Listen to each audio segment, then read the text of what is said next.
নমস্কার, পিয়ালির সংসারে আপনাদের প্রত্যেককে স্বাগত। আজকে আমি মোচা বাটা আর পুরভরা করলা খুব সহজভাবে করে দেখাবো। প্রথমে মোচার ভেতরের সাদা অংশটা দুদিকটা কেটে বাদ দিয়ে মাঝের অংশটা ছোট টুকরো করে কেটে নেব। তারপর একটি জারে 4-5টা কাঁচা লঙ্কা দিয়ে ভালো করে বেটে নেব।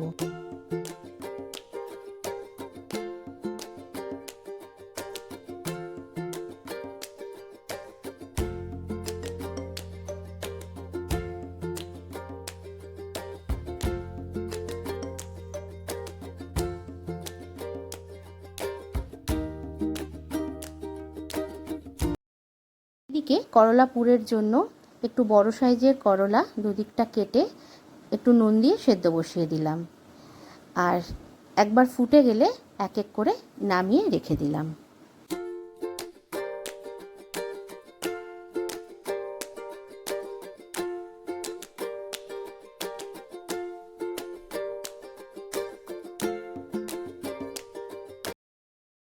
আর এদিকে একটা ফ্রাইং প্যান বসিয়ে 4-5 চামচ সর্ষের তেল গরম করে একটা শুকনো লঙ্কা আর 1 চামচ কালো জিরে ফোড়ন দিয়ে মোচার বাটাটা দিয়ে দিলাম, দিয়ে ভালো করে নাড়তে থাকলাম।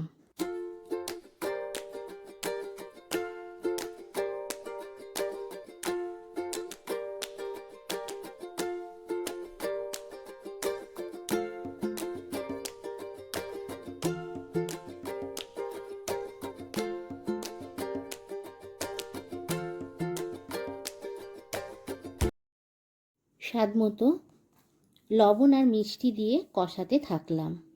যখন একদম ভাজা ভাজা হয়ে যাবে তখন একটু ঘি দিয়ে নামিয়ে নিলাম। মোচা যেহেতু সেদ্ধ করে জল ফেলিনি, একটু কষা লাগতে পারে। আপনারা চাইলে একটু ভাপিয়ে জল ফেলে দিতে পারেন, কিন্তু আমি তা করিনি, কারণ মোচার কষটাও উপকার।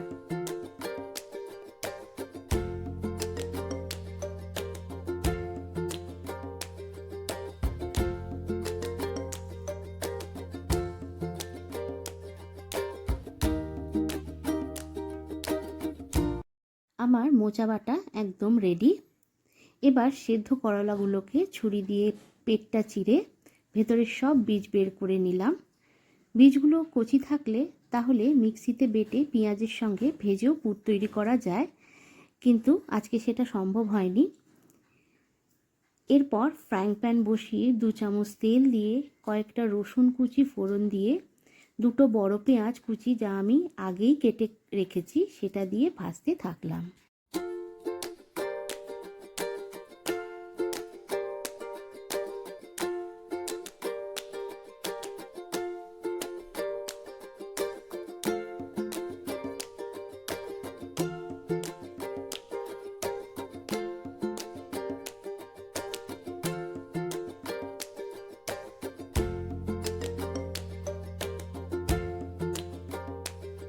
পেঁয়াজ ভাজাটা লালচে হয়ে এলে এরপর একে একে জিরে গুঁড়ো, লঙ্কা গুঁড়ো, হলুদ গুঁড়ো, আদা বাটা আর একটু জল দিয়ে কষাতে থাকলাম।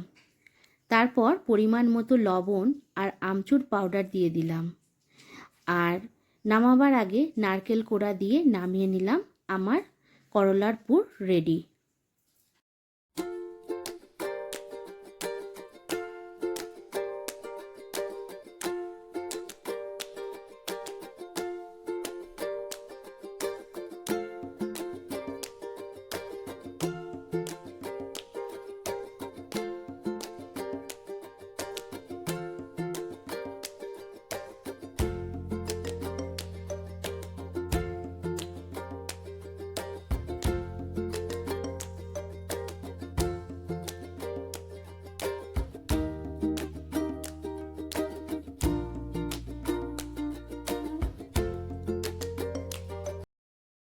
এরপর করলার মধ্যে চামচ দিয়ে ভেতরে পুরটা ভরে দিলাম, আর আঙুল দিয়ে একটু ঠেসে দিলাম।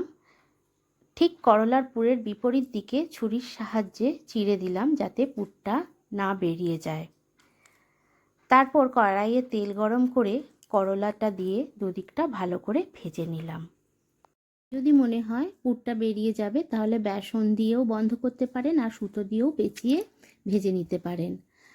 আর আমার এই দুটি রেসিপি আজকে আপনাদের কেমন লাগলো অবশ্যই জানাবেন লাইক শেয়ার কমেন্টসের মাধ্যমে। ভালো লাগলে সাবস্ক্রাইব করবেন।